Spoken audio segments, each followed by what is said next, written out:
One thing I want to say about Triple R is that it brought out the child in me. See, child in me, I don't mean by that as in children's film, because a children child is different in the context of what I'm talking about.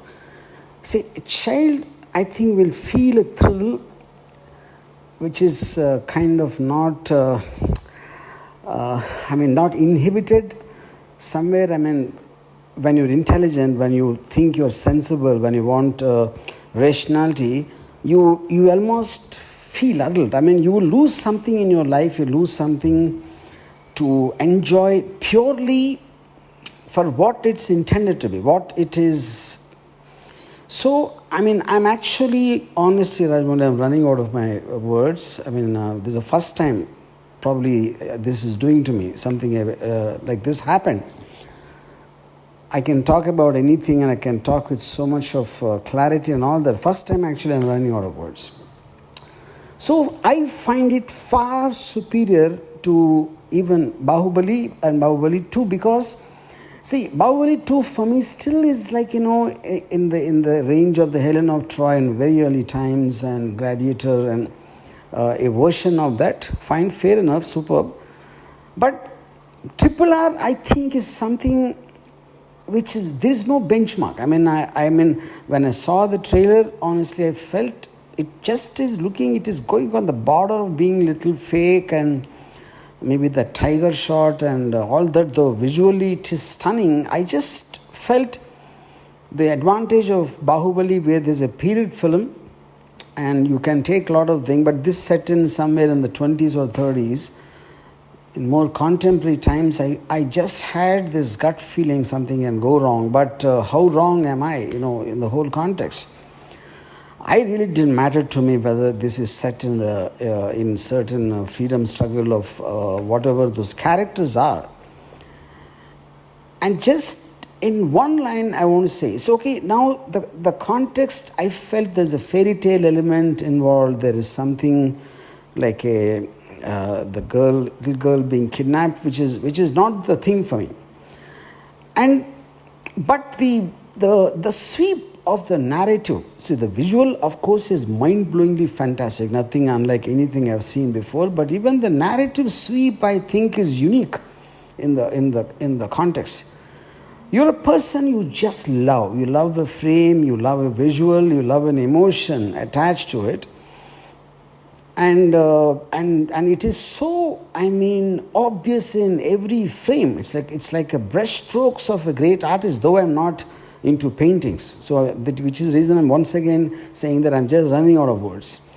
Now, for me, the actors, somewhere in the reports I heard that Charan's character is better or something. I think it's nonsense. I think I can't pick out, because every time anyone is there, it's working as well. I wouldn't say one is better than the other. One is as good as the other in the context of whatever the film is talking about, the character's requirement or whatever you call. And the action sequences, I don't even know how to talk about it. Each and everything. I really don't believe there's a parallel. I am not a big superhero fan of a superhero franchise, the Marvel comics and all that. When I heard about the Ram Charan and Tarak fight, I thought somewhere it will be in the zone of the Batman-Superman fight. It should be somewhere around that. But I felt it got such a right balance between being real and unreal. There is a human being and there is a Superman kind of a strength or a ability, you call.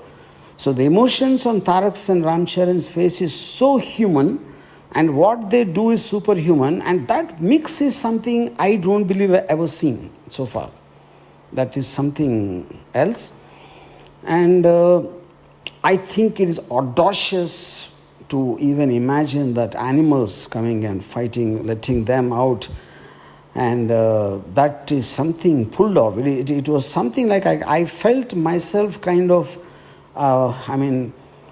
just sitting an inch above it in the tension or the joy or what. I am actually not able to explain what emotion I felt while watching Triple R.